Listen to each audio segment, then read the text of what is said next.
Instruction Manual. So makikita po natin yan sa Joshua 1, verse 8 to 9, and 2 Timothy 2 and 15. Yung pangatlo pong keys dito is deeply repent of your sin. So bago po tayo manalangin, nagpapalinis po muna tayo sa Panginoon para maging karapat-dapat po tayong humarap sa Kanya. Dahil siya nga ay banal at makapangyarihan.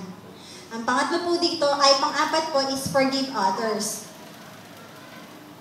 Yung forgive others po, di ba, nandito po, makikita po natin dito yung isang teksto na sabi dito, bago ka magbigay ng hain sa Panginoon o sakripisyo, kung sino man yung kagalit mo, balikan mo muna siya at makipagkasundo ka. Paano nga naman ka mananalangin kung alam mo meron ka pang guilty feelings na parang may kagalit ka pa? Kaya sabi nga dito, forgive others. Number 5 po, God often hears the unconverted.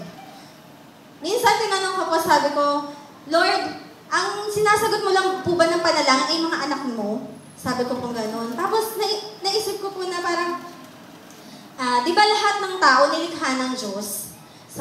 Di ba sabi niya po lahat nga ng tao kanya nilalang. Kaya po sabi niya, huwag tayong humatol kasi lahat naman pinapakinggan niya, mabuti man o masama. Ano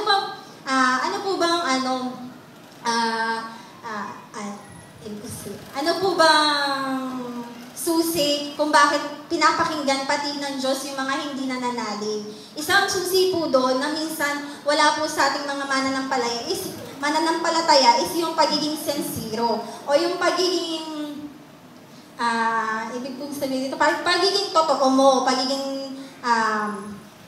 totoo mo na lumalapit ka sa Diyos.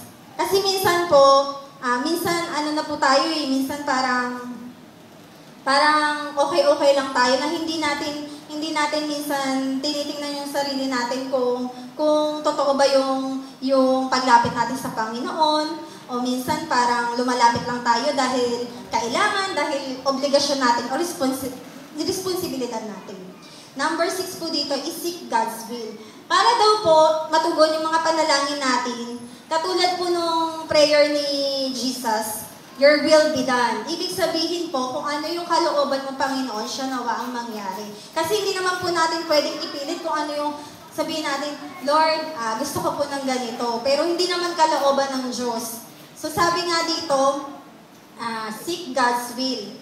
Number 7 po, have faith in God. Kung mananalangin po tayo para po sagutin ng Panginoon, magkaroon po tayo ng pananampalatayang sasagutin nyo ng Panginoon. Katulad ulit po na sabi ko, ayon sa kanyang kalooban. Number 8 po, be persistent. Ano nga po ba yung be persistent? Sabi po yung persistent,